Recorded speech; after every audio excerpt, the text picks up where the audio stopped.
রাষ্ট্র হবে ইহজাগতিক এবং মানবিক, যেটা আমাদের পরকাল এবং ইমানকে ছুঁড়ে ফেলে দেয়। 12 পৃষ্ঠায় বলা হয়েছে যৌন শিক্ষা নিশ্চিত করতে হবে। 34 পৃষ্ঠায় বলা হয়েছে শালীনতা, নৈতিকতা এগুলো বাদ দিতে হবে। আসলে বলতে গেলে বলতেই ইচ্ছে করে এবং শেষ হবে না।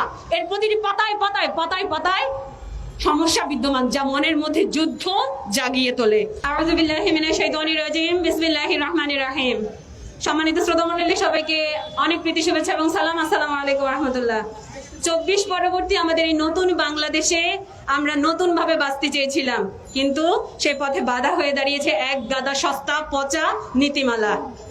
সংস্কার একটি চলমান প্রক্রিয়া, সংস্কার হতে থাকবে, সংস্কারের উদ্যোগ নেওয়া হচ্ছে, হবে, যা আমাদের জন্য অনেক বেশি গুরুত্বপূর্ণ। কিন্তু সংস্কারের নামে এমন কিছু উদ্যোগ নেওয়া হয়েছে যা আমাদের ধর্ম, সংস্কৃতি, কৃষ্টি এবং পারিবারিক কাঠামোকে ধ্বংসের দিকে ঢেলে দিচ্ছে।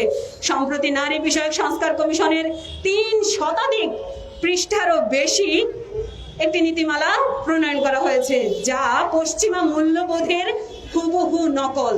এটির প্রতিটি পাতায় পাতায় ধর্মীয় বিধ্বংসী কথাবার্তা এবং ধর্মবিরোধী, সমাজ বিরোধী, পরিবার বিরোধী ধারণা ঢুকিয়ে দেওয়া হয়েছে। প্রথমে আমি যদি প্রত্যেকটা পৃষ্ঠা ধরে আমার পক্ষে সম্ভব নয় পর্যালোচনা করা, তবে আমি কিছু উল্লেখযোগ্য পৃষ্ঠা ধরে পর্যালোচনা করছি। প্রথম পাতাতেই তারা বলেছে ধর্মভিত্তিক পারিবারিক আইনে বৈষম্য আছে। ধর্মভিত্তিক পারিবারিক আইনে বৈষম্য আছে মানে বিবাহ, তালাক, তারপর উত্তরাধিকার, সব ক্ষেত্রে সবাইকে সমান অধিকার দিতে হবে। আরে ভাই, বুঝেন না কেন?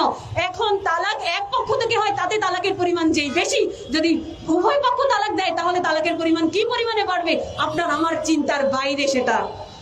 26 নম্বর পৃষ্ঠায় বলা হয়েছে ধর্মীয় গোষ্ঠী নারী উন্নয়নের পথের বাধা।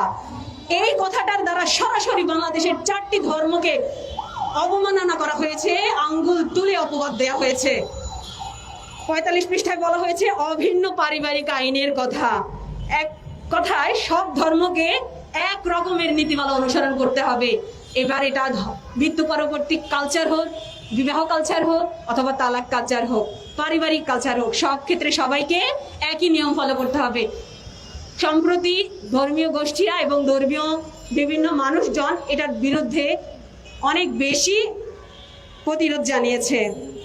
41 পৃষ্ঠায় বলা হয়েছে বিবাহ বিচ্ছেদের ক্ষেত্রে সম্পত্তির 50-50 ভাগাভাগি হবে। তার মানে বৈবাহিক সম্পত্তির 50 ভাগ দিতে হবে যদি তালাক হয়ে যায়।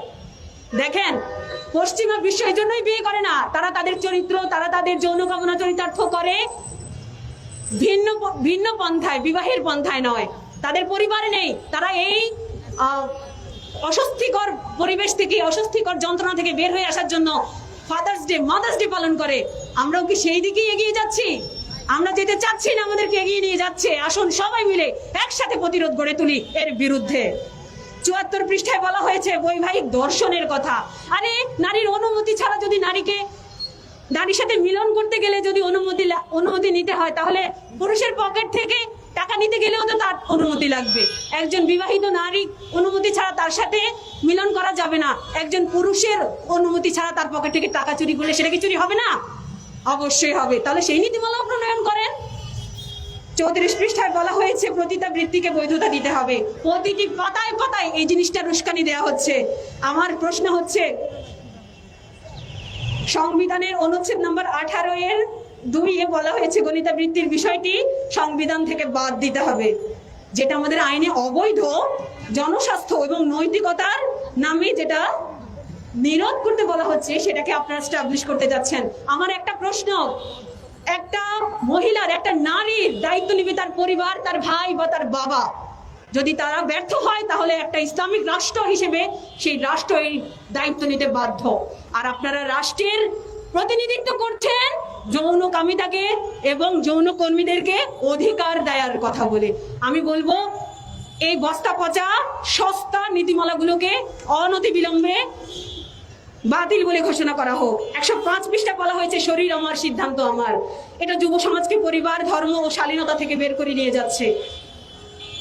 আমরা আমাদের সন্তানদের ক্ষেত্রে, আমাদের ভাই বোন, আমাদের আত্মীয়র ক্ষেত্রে কখনোই এটা চাইবো না যে সে তার মন মতো পচা এবং খারাপ সিদ্ধান্ত নিয়ে বলুক যে আমার শরীর আমার সিদ্ধান্ত।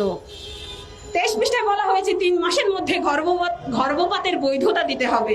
এর মানে আপনি যেখানে যা ইচ্ছে করে বেড়াবেন, এরপর গর্ভধারণ হলে সেটা বৈধ ঘোষণা করতে হবে গর্ভপাতকে।